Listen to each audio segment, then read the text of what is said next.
da ilimin halarar zati wanda ya fi komai, wanda ba kowane ya san shi ba.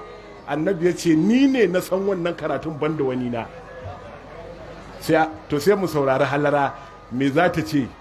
Shi ma cewa za ta yi tafi karatun, sai ta suke ku koma gurinsa, wa in tuɗi uhu ta du gurinsa za ku sake komawa. Har yanzu shi kaɗai ne iya cancanta ya faɗi wannan abu. Wannan kujerar da yake da ita ta ranar maganar da aka yi a filin Badar, an gina arishu ga kafirai suna zambar ma ba ku. Manzo Allah yake cewa kar ka hallaka mu a nan gurin, in ka hallaka mu ba za a kuma bauta ma a duniya ba. Malam ahlul haƙi sun ɗora wannan zancen nasa akan mizani, ya ilimin su ya faɗi a nan gurin.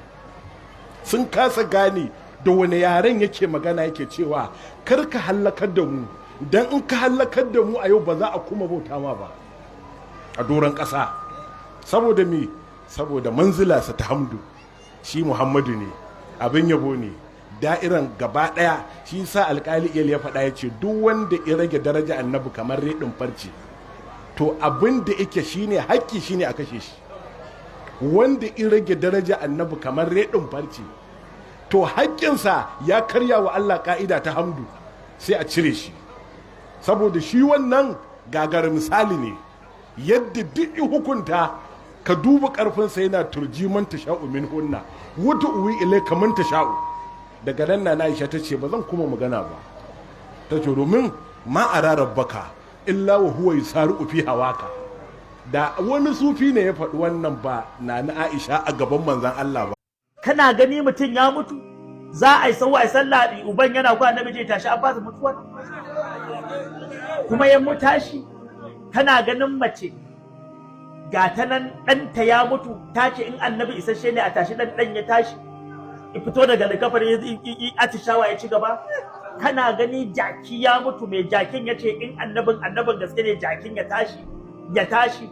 Kana gani ta tsakaitanin hannu ina bugar da ruwa yadda iga dama ana amfani da shi. Kana ga ina ɗaga hannu ana saukar da gasasshen akuya har da yaji a jiki. Kana ga ina ɗaga hannu a sauko da doguwar akuya mai tintsin ɗin nono har sahabbai su ci su sha.